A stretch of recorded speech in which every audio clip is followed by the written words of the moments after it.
What up, Fight World? It's your boy Ego, and I'm back with some more boxing. Want to get my prediction out there for Timothy Bradley versus Ruslan Provodnikov, coming on HBO Saturday. And initially, I didn't know much about Provodnikov, and I had to do some research. I watched some tape of him, and he looks like a sturdy, solid fighter. Um, let's get into my prediction. Timothy Bradley, he's coming off a highly controversial win over Manny Pacquiao. Some people feel he lost. Some people feel he won. Um, Jim Lampley has openly expressed what he feels. He feels that Timothy Bradley shouldn't have won. Um, I'm okay with Pacquiao if you say Pacquiao won. I really don't care. But even if you say Pacquiao won, I'm fine with that. However, Pacquiao didn't win in the fashion in which Jim Lampley and a lot of people on Twitter made it seem like. If you really watch it, Pacquiao was looking pretty unstoppable up until this point.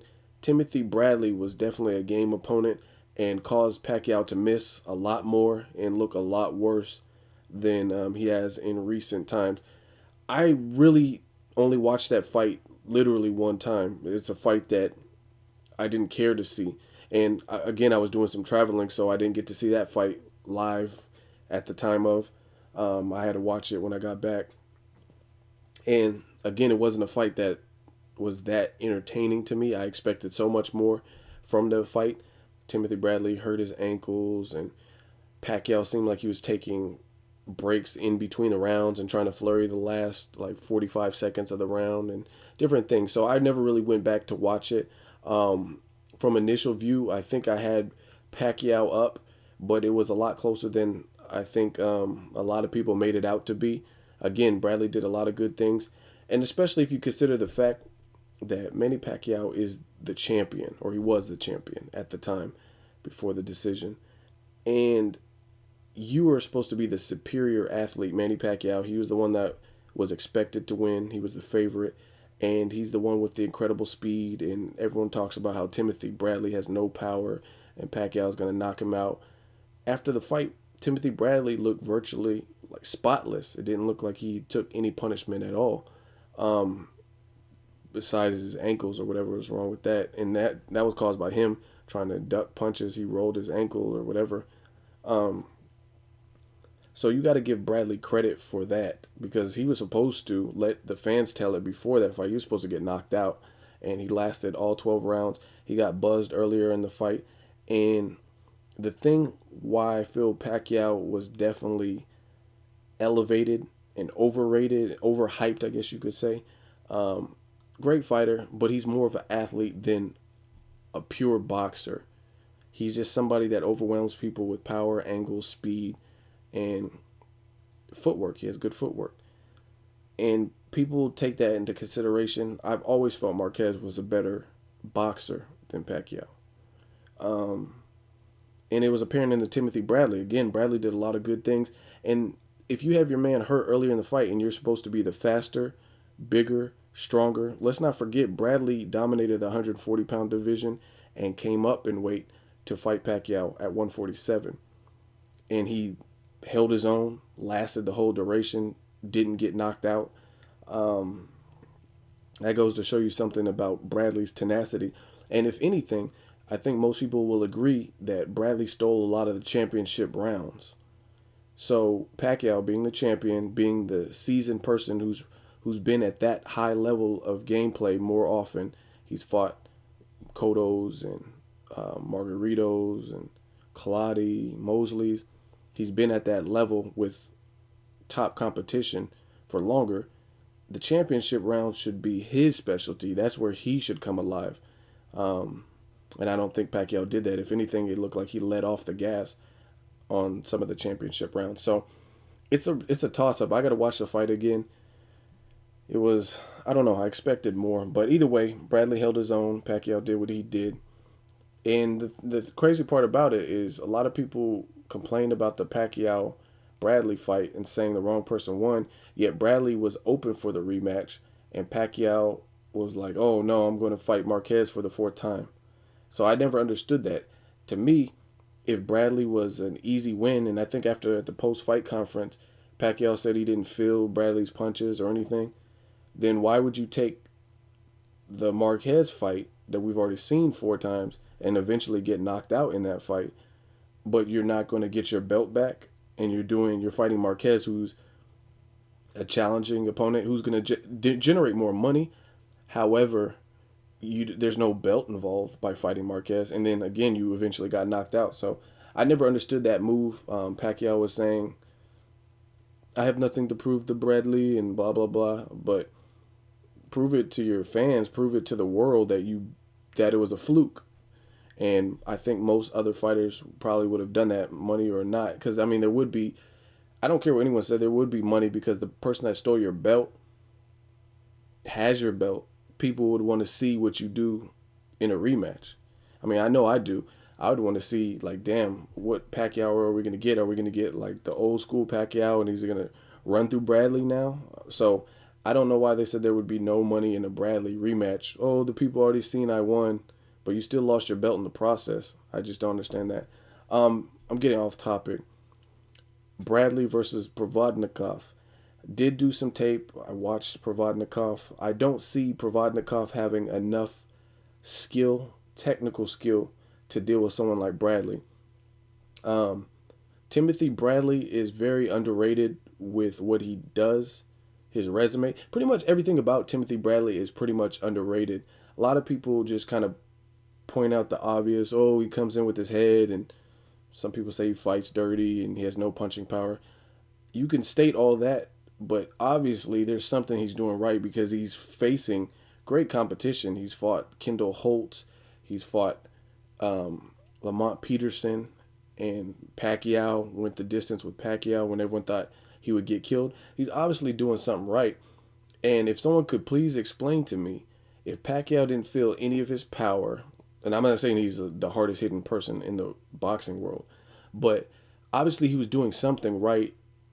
If Pacquiao was the faster fighter, the bigger fighter, and the more powerful fighter, yet he couldn't knock this dude out. Because, I mean, he should have, to me, I thought Pacquiao would probably look more impressive than he did, and Bradley calls him a miss. So Bradley's very elusive. He has a lot of ring generalship and ring smarts, and he's a come forward pressure fighter too. He's a mixed bag with Bradley. He gives you that aggressive, but he doesn't give you that reckless aggressive. Like Pacquiao, to me, he's offensive minded and he's reckless aggressive. By that I mean he's aggressive and he's going to come at you, but he's also going to give you opportunities to do what Marquez has done in all of their fights, and that's to counter him. Where Bradley is going to close that window. That window is going to be a lot tighter, the window of opportunity to counter him based on Bradley's defense. As far as Provodnikov versus Bradley, I just don't see Provodnikov having enough to deal with Bradley, especially mentally. Mentally, Bradley is a tough. He's the type of champion that doesn't like to lose. You could tell he has a competitive streak. Watch the 24/7 with the Pacquiao and Bradley. His dad was really hard on him, and I don't know if you watch it. I think his dad used to drive the truck behind him as Timothy Bradley was a kid, like in high school or whatever he was saying, and he had to jog in front of the truck, and something like his dad was like, if you slow down or if you stop, then I'm gonna run you over with this car. I mean, his dad was just tough as nails and really on him, really made sure he focused and had his mind in boxing. And I think this has helped his career tremendously. Whatever his dad did, that tough love, that pushing him, because it shows in the ring. You got other fighters like Zab Judah, Kendall Holt, who are fighters with talent. However, sometimes their talent is overshadowed by their mental weakness. And with Timothy Bradley, he's the type that can persevere and overcome obstacles. So it's always interesting to see Bradley. Another thing, I think Bradley is on a mission. I think he feels he's underrated. He feels after a huge payday with Pacquiao that he should be getting bigger fights. I think when he took the Pacquiao fight, especially after he won the Pacquiao fight, he was expecting all kinds of stuff, like probably Nike endorsements and just a lot of publicity and press. And he actually received the opposite. By beating Pacquiao, he almost got like blackballed in the boxing world. He was receiving death threats from fans, and he was almost outcasted for beating Pacquiao because a lot of people thought he didn't beat Pacquiao. So with this fight, he's been off, I believe, 9 months. That's the time that it takes for a kid to be born. So he's been out for quite some time, and I think he's just going to come out really focused, really hungry, and he wants to put on a show. He's also mentioned that he would like to fight people like Marquez, and he says he's the best welterweight. I just think we're going to see a real focused Timothy Bradley, his first time back in the ring, and I think he's going to try to make a statement. Ruslan Provodnikov, again, I haven't seen too much of his stuff, but I did research, and he just seems like a tough Russian um, who's going to come forward, but he's not going to be as clever in my mind, and that's going to make him kind of a sitting duck. And I think Timothy Bradley is going to set up traps and and just kind of deconstruct him as the fight wears on. Another thing is Provodnikov is coming up from 140 to fight at 147, and that's always a gamble. We don't know how his body will acclimate to the new higher weight.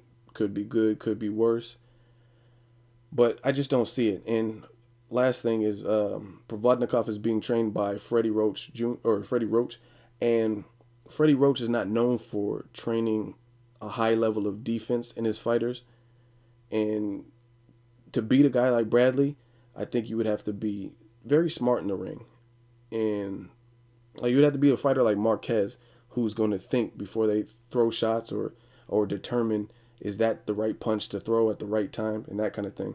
I think you have to be a little bit more technically savvy than Provodnikov and what I've seen. I don't think Provodnikov has a superior defense.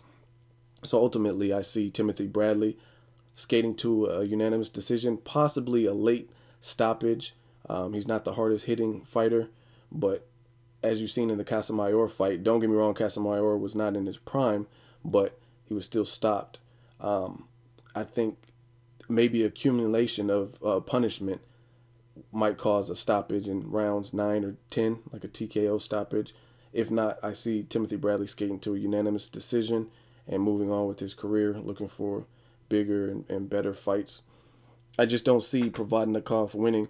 And another thing is, in boxing, a lot of people go solely based on power. Power is, in essence, unless you just have the type of Mike Tyson raw strength that one punch is going to knock you out. See, people get power misconstrued. There's a lot of fighters with power, but not every fighter has one punch knockout power. Adrian Broner.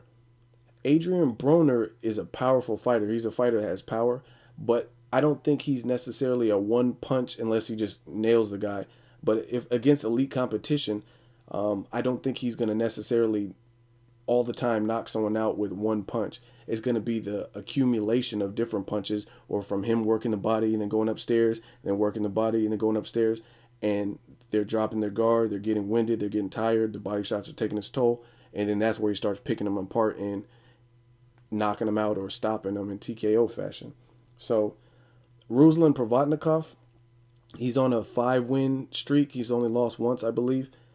But I don't think he has as much power as people are saying. I'm not saying he's not a powerful dude, but he doesn't, to me, from what I've seen, he doesn't have a Lucas Matisse type raw, natural strength that he's going to knock out elite competition in one punch. So in my mind, he has to do a lot more to get that knockout. And Timothy Bradley's proven that he has a chin if you watch the Pacquiao fight. I mean, Pacquiao's known for being a devastating puncher, and he got buzzed earlier and he was able to recover and stay composed. So honestly, I think this is like a high-level tune-up fight for Bradley. He's been out for 9 months, bringing the guy up from 140 to 147. I definitely see him winning and coming out determined and with a vengeance and a statement that he wants to make. He wants to make the claim and the statement that, hey, the Pacquiao fight wasn't a fluke. I know you guys outcasted me and shunned me after I beat Pacquiao, but I'm here to stay, and this is what I bring. I'm one of the best welterweights in the world. It wasn't a fluke, and I think Bradley's going to do that and be successful in it. So I think he'll defeat his second Freddie Roach fighter, 2 consecutive fights. That's my thoughts. Leave a comment, subscribe, let me know what you guys think. Who wins, Timothy Bradley versus Provodnikov? And who do you want to see him fight in the future? Let me know something. Until next video, it's Ego, signing off.